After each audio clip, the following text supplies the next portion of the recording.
नए घर का काम करवाने से पहले हमें डिसाइड करना होता है उस घर का कॉन्ट्रैक्टर कौन होगा या ठेकेदार कौन होगा। ठेकेदार से साइन करवाने होते हैं किन चीजों पे वो काम करेगा। ठेकेदार और आपके बीच में एक म्यूचुअल एग्रीमेंट बनता है कि आप किन किन चीजों पे काम करेंगे और किस तरह से काम होगा।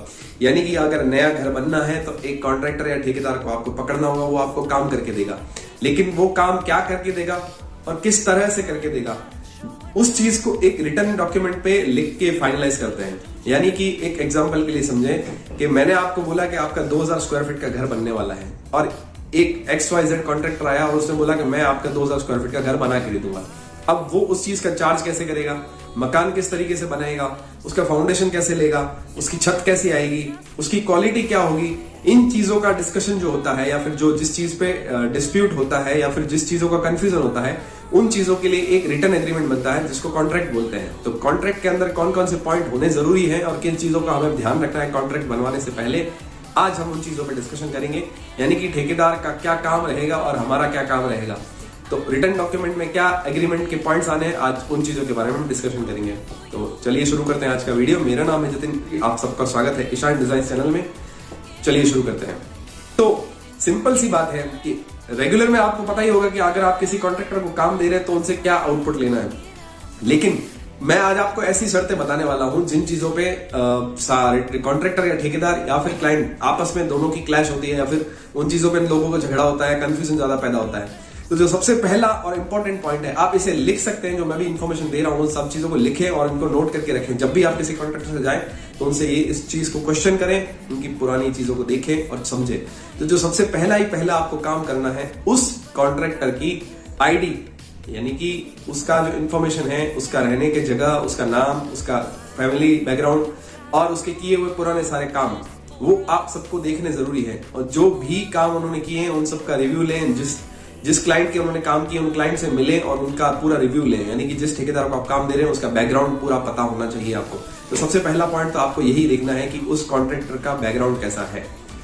और सेकेंड पॉइंट, जब ये आप बैकग्राउंड उससे वेरीफाई से सेटिस्फाई हो, उनके काम की वजह से सेटिस्फाई हो और जो क्लाइंट उनके रिव्यू दे रहे हैं उनसे सेटिस्फाई हो, उसके बाद आपको क्या करना है, आपके घर का जो काम है उस कॉन्ट्रैक्टर को समझा दीजिए कि इस तरह से काम करना है। या फिर मैप जब इंजीनियर देता है, मैप इस तरीके से आएगा और उनको इस तरह से काम करना है। जो वर्क फ्लो होगा उनको समझा दें, जो प्रोसेस होने वाला है, जैसे मकान चालू होगा उससे खत्म होगा, उसके बीच का जो सारा हिस्सा है उस कॉन्ट्रैक्टर को समझाए कि इस तरह से काम होगा और कॉन्ट्रैक्टर से समझे कि वो काम किस तरह से चालू करेगा।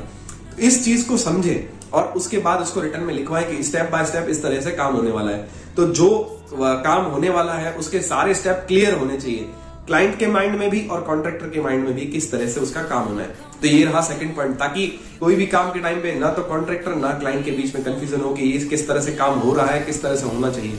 इस चीज का कोई कंफ्यूजन नहीं रहेगा। अब जो तीसरा पॉइंट है, ये बहुत ही इंपॉर्टेंट पॉइंट है और जरूरी पॉइंट है।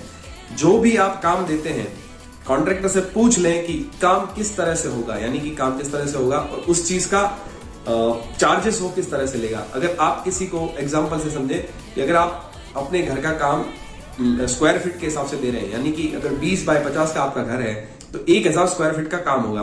तो 1000 स्क्वायर फीट में उस मकान बनने के बाद क्या वो 1000 स्क्वायर फीट का नाम लेगा, या इसके अलावा घर 1000 स्क्वायर फीट के अंदर बनने वाले छत के ऊपर दमदमा, सीढ़ी का एक्स्ट्रा कॉस्टिंग, वाटर टैंक जो एक्स्ट्रा नीचे अंडरग्राउंड में एज अ बेसमेंट बन रहा है, वो उन सब की कॉस्टिंग वो किस तरह से लेगा। यानी कि 20 बाय 50 का अगर मकान है, 1000 स्क्वायर फीट आपके हिसाब से और हमारे हिसाब से एरिया है, तो उसमें जो वाटर टैंक बन रहा है या दमदमा जो एक्स्ट्रा आइटम बन रहे हैं और छज्जा निकलने वाला है, उस चीज के कॉस्टिंग के बारे में डिसाइड कर ले।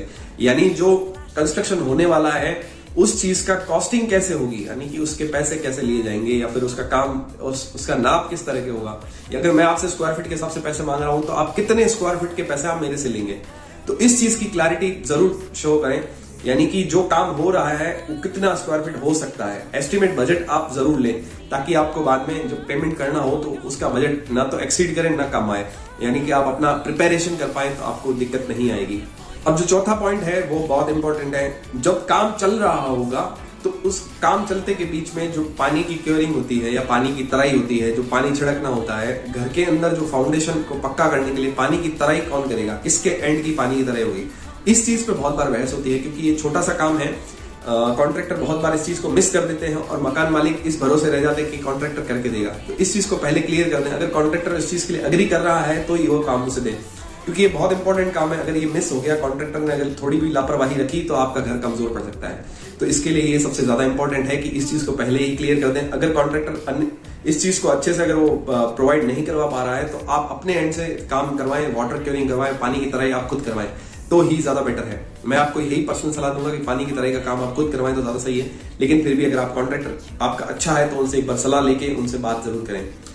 अब जो अगला पॉइंट है, 5वां पॉइंट, ये बहुत ज्यादा इंपॉर्टेंट है। चलते काम के बीच में जो भी इक्विपमेंट लगेंगे, यानी कि अडान पार्टी, स्कैफ फोल्डिंग वगैरह, और जो बल्लियां कटर वगैरह आएंगे या ब्लेड वगैरह लगेगी, स्टील की ब्लेड लगेगी, एक्सेसरी के लिए जो भी ड्रम पार्टी वगैरह जो भी चाहिएगा, A to Z जो अंदर लगने वाले इक्विपमेंट है, वो किसके एंड से लेंगे, कॉन्ट्रैक्टर के एंड से या फिर आपके एंड से? इस चीज को क्लियर करना बहुत जरूरी है, क्योंकि ये भी छोटा आइटम है लेकिन खर्चा बाद में बहुत अच्छा लेके जाता है। तो इसीलिए पहले क्लियर कर लें कि किसका खर्चा कॉन्ट्रैक्टर उठाएगा या फिर आप उठाएंगे, ये क्लियर करना बहुत जरूरी है।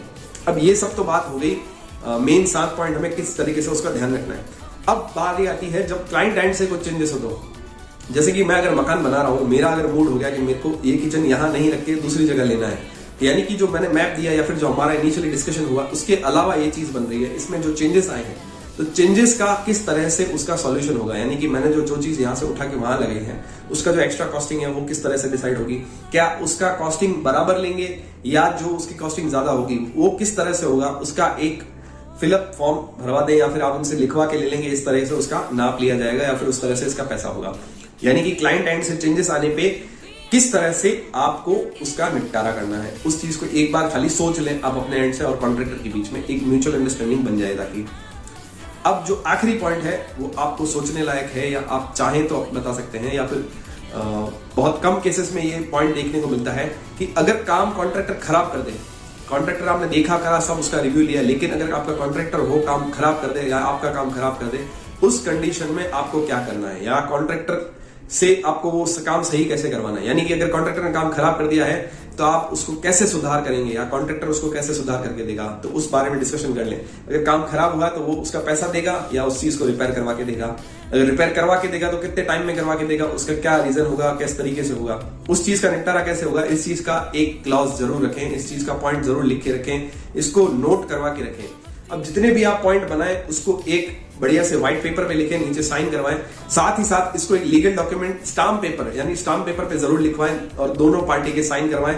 इसके बीच में आपको 2 आदमी कॉन्ट्रैक्टर के, जो 2 आदमी कॉन्ट्रैक्टर जिस पे भरोसा करता है उनसे, और 2 आदमी आपके जो आप पे भरोसा करते हैं, ऐसे 2 आदमियों के 4 लोगों के साइन करवाएं और फिर आगे कॉन्ट्रैक्टर को साइन काम दें।